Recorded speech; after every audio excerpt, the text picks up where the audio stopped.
Hi, everyone. This is Dorie Clark, and we're here for our weekly interview show for Newsweek, Better. And our guest this week is Professor Christian Stadler. Christian is the author of the book Open Strategy, and we're going to be talking about how to innovate in business today and also how we should be thinking about strategy in today's world, in our lives and in our careers. Christian, it's great to have you. Thank you so much for having me, Dorie. It's a great pleasure.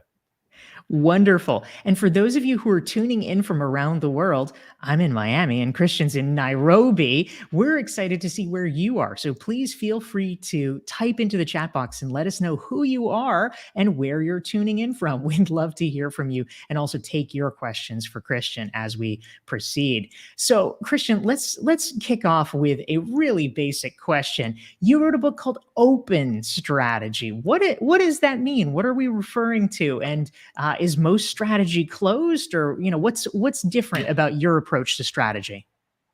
So yes, most is closed. And when I say closed, what I mean is that it's a small group of people, usually the same people time after time. And in many large organizations still, diversity is lacking in these groups as well, where we have a disproportionate amount of older white men in these groups, who make decisions. And that's creating limitations. You can imagine, that they will miss a few things here or there.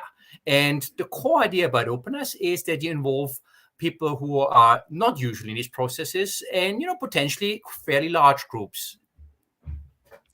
Yeah, that's really interesting. And I think such a good point, Christian. It's true. When we think of strategy, so often we think of a kind of small cabal of people that are doing it or somehow entitled to do it. And it becomes a kind of elite phenomenon. So I want to say hi to some of the wonderful friends who are joining us for our weekly session here for Newsweek. The Better Show, Cheryl is here from Minneapolis, St. Paul. Claudia is here from Peru. Narinder is here from the UK. Karen from Boston. Bill from North Carolina. We're saying hi to Anastasia from Denver, and Jennifer is joining us. We have a LinkedIn friend from Saudi Arabia. Benin is here from North Carolina, Erica from Texas, Elen from New York City, our friend Bernhardt from Munich. We have Hetty from Philadelphia, Sarah at Deloitte University, which is where I'm going in about 5 minutes after this, and many more. We're happy to see all of you. Let us know who you are and where you're dialing in from. We're talking with Professor Christian Stadler about his new book, Open Strategy. Type your questions into the chat box. And Christian, your book, the subtitle of it is Mastering Disruption from Outside the C-Suite. So obviously disruption has become a topic that a lot of people are concerned about in today's business world. Everybody's a little bit afraid of being either swamped by the competition or just it's sort of overturned by the tsunami of unpredictable events like the pandemic. How can we get better at outsmarting disruption, or at least dealing with it? I like it how you brought better into the question, a title of the show right there. We're going meta, that's right. We're going better. Absolutely. So, it's sort of bizarre that while we're all afraid of disruption, it makes it difficult still to act on it. There's all these sort of, old routines. We do things how we've always done them, both on a personal level and also in organizations. And in organizations, it's kind of more difficult even because it's not just me, there's 10, 20, 30, 50 other people as well who all would need to change their approach if we want to get ready for this disruption. So how do we do this? Yeah. And my idea here is, people, when they get an involvement, an ability to think through those things, then they'll be more likely to not resist against new ideas, including ideas that disrupt their own world, their own way of working. Yeah, I think that's really interesting in terms of finding ways to be able to help people buy into the process and be much more involved in it. If you're enjoying this conversation with Christian Stadler about his new book, Open Strategy, please hit the like button and the share button so that your friends can benefit from the conversation as well. We want to say hi to the great folks tuning in. If you're just joining us, type into the chat box. Let us know who you are. We've got Kolawole from Nigeria. We have James joining us from Dallas. We have Mabratu from Ethiopia, Dennis from Colorado. We have a LinkedIn friend from Oman and one from Pittsburgh. Ellen is from Norway. We have Andrew Andrew from England. We have a LinkedIn friend from Long Island. We have Ananda from Bangalore. We have Diana from South Carolina, Cristo from Spain. We have Linda. We have Dwarakanath from Bangalore, and many more. We love having all of you. Thanks for tuning in. We're here with Professor Christian Stadler. Now, Christian, who do you feel like? Also, Dorie, sorry to interrupt. I've seen Simon there, old friend of mine. Great to see you, Simon. Oh, that's great. I know it is every Thursday at 9 Pacific, noon Central, 6 p.m. CET. It's like a family reunion. Join us every Thursday. Now, Christian, who's doing this right? I imagine that probably, I'm making an educated guess here, most companies, most people who are doing strategy are possibly doing it the old way. They are maybe doing it the closed way. Who should we be looking to as our role models? Who's the cutting edge here? Well, it's hard to put, your finger on the cutting edge. I tend to think about it in terms of, initiatives that are done, and they can either be done in a more open or a closed way. And that you then find, organizations, maybe not all of those things happen in a open way, but some of them do, yeah? So I can give you maybe a few examples of really nice, occasions where this happened. One of my favorite stories is from Barclays. In 2012, the retail business in the UK, they were starting to think ahead and sort of start to think when the digital world comes about, how we do things. And you could have done it the way you've always done it, where a small group of executives, maybe a consulting company, start to think through. But Ashok Vaswani, who was the new head of Retail UK at the time, decided that he wants to involve a much larger group of people. He had sort of, two stages in this process. First one where he already set up working groups, some of them representing young people who recently joined. The idea here is when you are more recent, you're not sort of tainted by the old ways of doing things. Some of them representing different functions. And they came up with broad trajectories of what the future might look like. The second stage is the one that is really interesting. They set up this online strategy jam. Think of it a little bit like an online conference where you have different discussion groups, where you have moderators that help you along. And they involved all 30,000 people in Barclays Retail in the UK. 30,000 is amazing there. And doing this, creating a sort of energy around the strategy topic that they never seen before. Things got real in a way in these conversations. One thing they shared with me is that the mortgage department, one of the people there brought up this parallel to Domino's Pizza. I'm not sure in the States. Do you have Domino's Pizzas in the States? We absolutely have Domino's Pizza in the States. Have. Okay, yes. Okay. So Domino's Pizza ahead of the curve here. You order a pizza, they know and let you know pizza is ordered. They can also tell you when they put the ingredients on the pizza. They can tell you when the pizza goes into the oven, and they can tell you when it comes out and when it's on the way to you. In the mortgage department, as they realized, all they can do is they can tell you, I received your mortgage application. And at the very end, they either tell you no mortgage or mortgage under these conditions. That's it, It's just no longer in sync with how the world works. And by being involved in all of this, people were sort of seeing how it affects them in an organization that is over 300 years old, where you have all those branches and people are naturally afraid, that digitalization is going to kill their jobs. Having them being part of that process, becoming champions of that process makes a massive difference. They after this jam, shortly after that, they introduced a first mobile app, and they quickly went up to 1 million users. Today, it has 9 million users. It's one of the most successful fintech products in the United Kingdom. That's not that's not small cheese for this old legacy organization to make this massive transition into the digital era.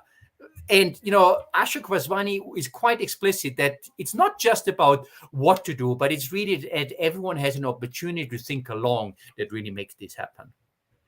Yeah, that's a great point. We're here with Professor Christian Stadler. He's the author of a new book. It's called Open Strategy, and you can learn more about him at his website. Go to christianstadler.org. If you're enjoying this conversation and you want to make sure you never miss one, we take place every Thursday here on behalf of Newsweek. You can follow me, go to dorieclark.com. You can sign up on my website, get a free self-assessment, and you'll be added to the email list and get reminders of things like this. We want to say hi to great friends tuning in from around the world who are joining us. Dominic's here from Lisbon. We have Cynthia in Los Angeles. We've got Azar from Oman, Lynn from South Carolina, Brenda from Canada, Sushma from India, Vanessa from Maine, Mercedes from Mexico, Kishore from India, and we have Tuya from Lynchburg, Virginia, and Celeste from South Africa, and Fatima from Iran. We love having you.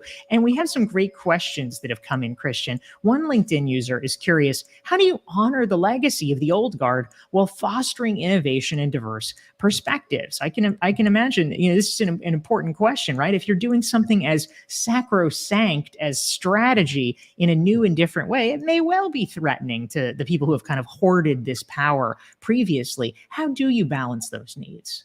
And, I remember when it's a small German consulting company, IMP, they were doing this stuff for a while, and they approached me with sort of, Christian, can you help us write the book about this? When I first heard about this, I thought, that's a bit wacky, isn't it? Strategy is sort of an elite topic. How can we kind of change that?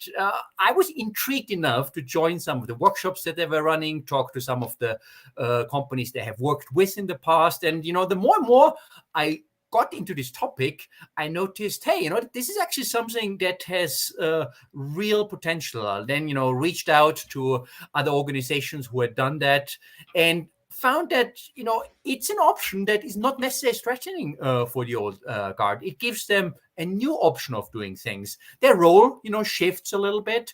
It's maybe less of this, I'm the smartest person in the room, and it's more about I'm the person who knows how to orchestrate, how to find the smartest people somewhere in my organization, which I think you can't really escape anyway in today's corporate world. If you still think you're the smartest person in the room and that's why you're the CEO, then, well, your time might have passed. I'm sorry.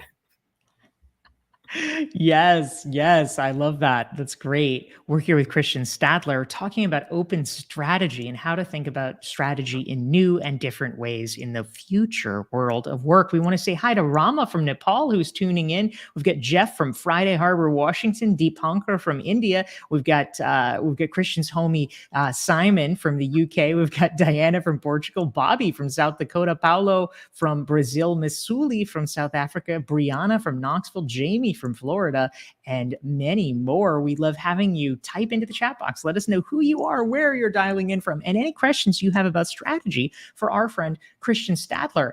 And when you earlier noticed some people on the list, I heard you say Mercedes. A little fun fact here. Not sure if everyone knows, but Mercedes, the company, is named after the daughter of the founder. So, good name to have.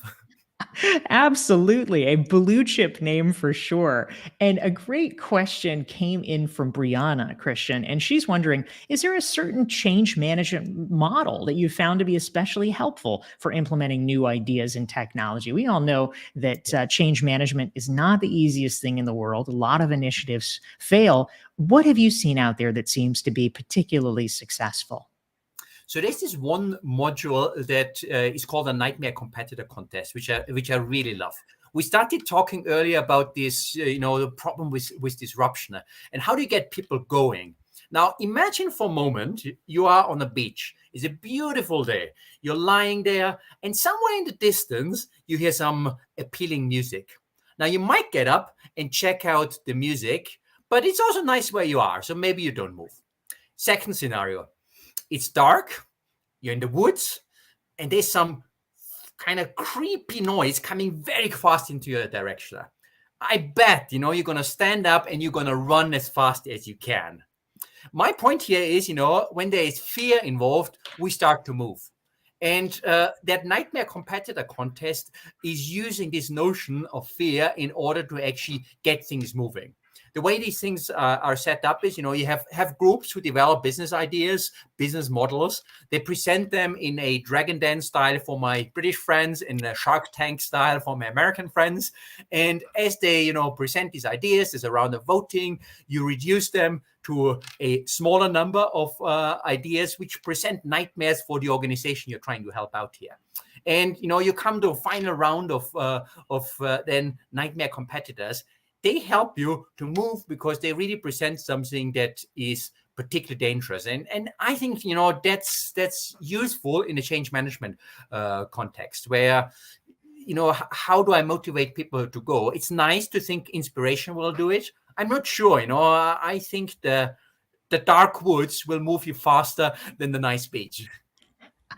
I love it. I hereby suggest, Christian, that your next book could be called The Dark Woods and the Nice Beach. I think that would be a very evocative metaphor. It's my gift to you. It's my blue ocean strategy for you. So Do you we have any would have royalties to you for this title? it's all you, man. I try to be generous. We want to say hi to Umar from Kashmir. Jenny's here from New York City. Jane is from Brazil. We have Ryan from Seattle. Maria Victoria from Miami, and we have Heraldo from Brazil. Marcos from Brazil. Brazil is representing today, and we have Karsten from Zurich. We're really glad to have all of you. Now, Christian, Hetty has a question. She wants to know why is it, if we're just, compare and contrast here, you are advocating obviously for open strategy. This is the name of your book. You are an unabashed advocate. Why will it work better than closed strategy? Give us your best pitch, man. Why is this important? All right. Okay. Start with numbers. 1/3 of all initiatives have at least open to some extent, but these 1/3 of initiatives generate 50% of profits and revenues for organizations. So that's the number pitch. Yeah. Now let me get a little bit to the mechanisms. Why is it that it really works better? I think with closed strategy, you have two big problems. The first big problem is, where do fresh ideas come from? Yeah. If you're the same group of people sitting together again and again, you start to think alike. A few years back, Comcast and the other cable television providers were hit by new competition, the Netflix of this world. And people switched over to Netflix because it was cheaper, subscription fees were cheaper, and because you didn't have the advertisement breaks.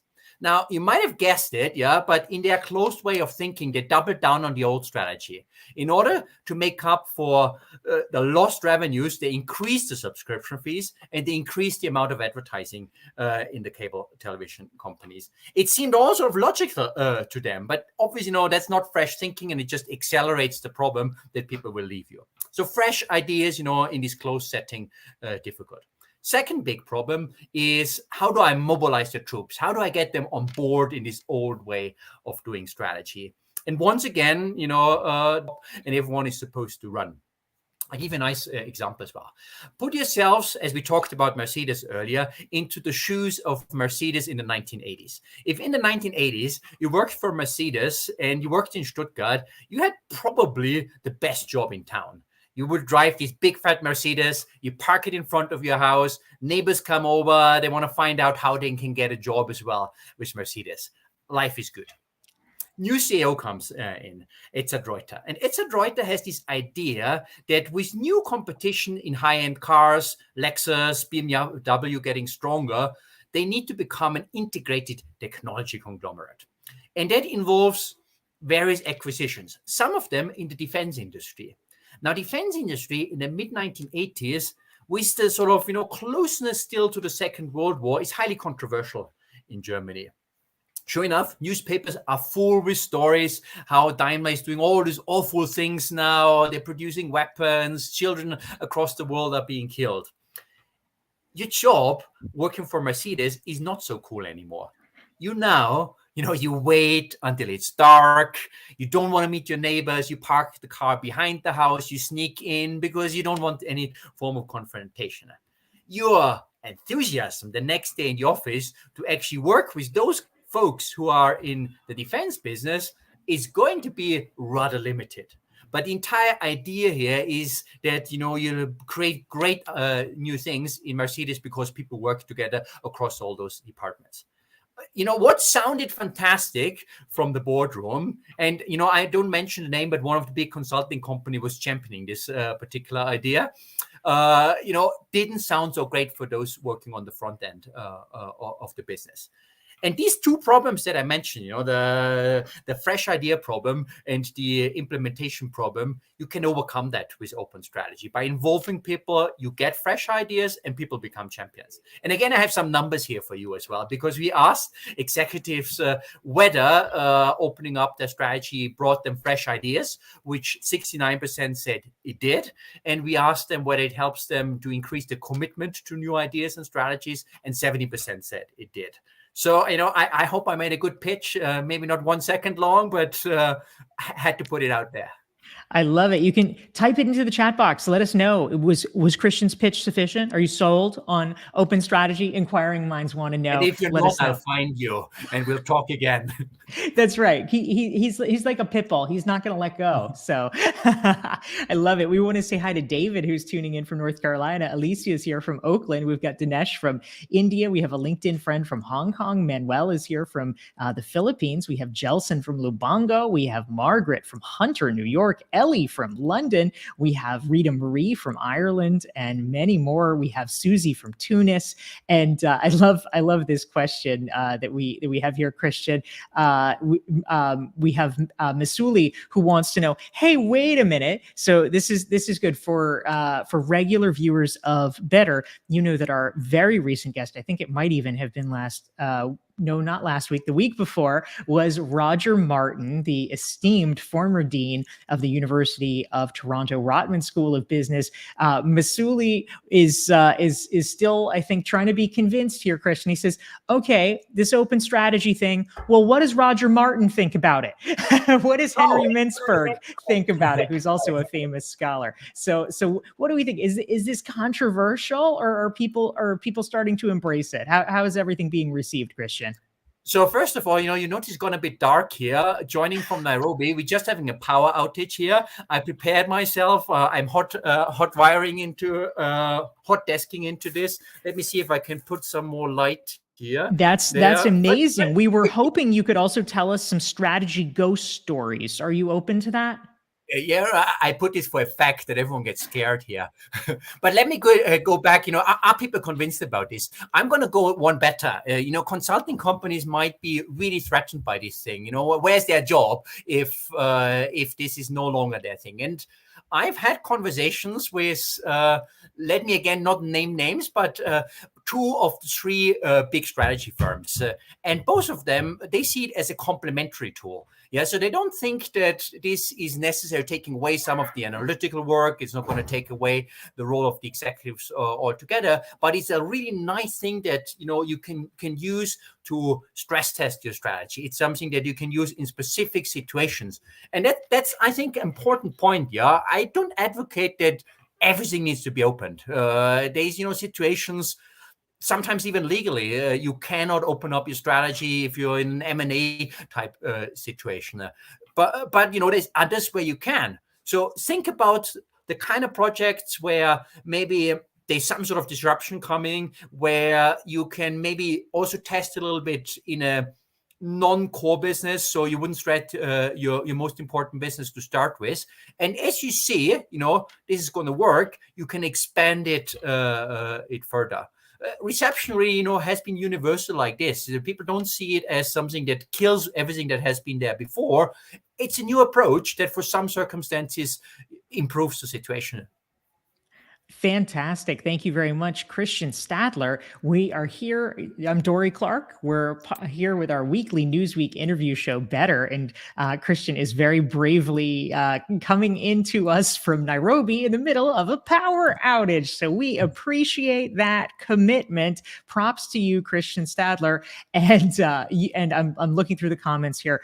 You have indeed convinced a lot of people with the benefit of open strategy. So well done for that. And a question came in from our friend Alicia in Oakland. She wants to know, we obviously need to do some skill building for the future, if we're talking about the collective workforce. But also, we don't know how things are going to shake out. The future is extremely uncertain. I mean, it's never been certain, but now it seems like all kinds of crazy things can happen. So she's wondering, how do you recommend skill building so that we can actually build up the tolerance for ambiguity we need in order to navigate this future change? How do you approach that, Christian?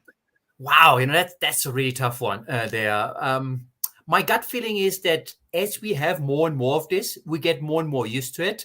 I'm at the moment in Kenya, as you know, and here there have been uncertainty for much longer than in many other places, and for many people, and they adjust to this. You do things like you run several businesses. I've done actually some work where I looked at the question: why are entrepreneurs over here in Kenya not doing just one business, but they run multiple businesses? From the Western, hey, we got light again, power is back. From the Western perspective, we will concentrate our forces on one activity. But over here, people say, I never know what's going to happen tomorrow. So let me run 3 different startups. And not just because I think only one of them will succeed, but it might be even that my most successful one gets the attention of somebody who has a lot of influence, and they somehow, manage to push me out of this activity, and then I have something else available. So I think, by getting used to get used to ambiguity as well, doing it really. Big fan of experience. That's great. It looks like your camera may have frozen, Christian, although we can still see you, which is fantastic. And I will Dorie? just say, yeah, hi. There we go. Now we gotcha. So anyway, I am with you on back, by the way. I'm not sure. For a second I couldn't hear you, but yes, I think we're good now. Yes, I am totally down with the Kenyan entrepreneurs and hedging their bets. And in fact, my book, not my most recent one, but the one before that, Entrepreneurial You, the subtitle is "Monetize Your Expertise, Create Multiple Income Streams, and Thrive." Because I am all about risk mitigation, and also, as it happens, if you mitigate risk, you can also maximize your potential for opportunity. So I think that is great. We're here with Christian Stadler. He's the author of the book Open Strategy. If you've been enjoying this conversation, hit the like button and hit the share button so that your friends on social media can benefit from the conversation as well. And Christian, a great question came in from Hetty. She is curious. This is her follow-up. She wants to know, if we do open strategy, does that necessitate a different approach to actually implementing that strategy? Or does it look kind of the same as more traditional closed strategy? How do you think about that? So, one thing that happens when you open up your strategy is that probably the whole development and design takes longer than it would usually. Naturally, more people involved, coordination, more voices to be heard. So that takes longer. And it already creates some sort of execution aspect in the creation part of your strategy. That's sort of different. And I would say they flow into each other, where this clear separation you tend to have. Top management creates strategy, and then afterwards we tell everyone. That's no longer there when people are involved from the beginning. But if you go only open up for the execution side, then maybe it's not that different from how typically execution implementation is done, with the one exception that during the implementation execution activities, you might find new ideas and kind of bring them back in. Steelcase, big office furniture producer from the United States, they used an open approach, a bit similar to what I described for Barclays earlier, but they did so only in the implementation phase. The leadership team thought, we know our top headlines, so kind of let's use an approach like this that people have an opportunity to discuss and learn, etc. But what happened then is that a new idea came out of the implementation phase, really around involving some of their key account customers in the design of new furniture. Less so because the furniture is better, and more so because key account managers on the customer side liked the idea of having this involvement. And because that seemed such a great idea, it entered the mainstream. Not intended like this, but implementation became design. Oh, that's fantastic. And I think your picture is a little bit frozen, but we can hear you perfectly. And we are giving you double snaps, Christian Stadler, for operating through some technical difficulties coming from Nairobi. We are so happy to have you. Christian is the author of the book Open Strategy. And if you want to learn more about him and his work, you can just go to christianstadler.org and learn all about it. We've been talking about how to innovate in business today and how to approach strategy in new and different ways. I'm Dorie Clark. This is our weekly Newsweek interview show, Better. Christian Stadler, thank you so much for joining us. It's been a great pleasure. On the power outage, one last one. I've taught the class from Zanzibar about a year and a half ago. I just showed them the view from my beach house, and then the power went off. They were not excited, I tell you. Yes, these trade-offs, man, it is very challenging, but we appreciate you soldiering through with us. And thank you to everyone for tuning in here. Join us next week. Again, same bat time, same bat channel, noon Eastern, 9 Pacific, 6 p.m. Central European. We will see you then. Christian Stadler and everyone, take care and thank you. Thank you.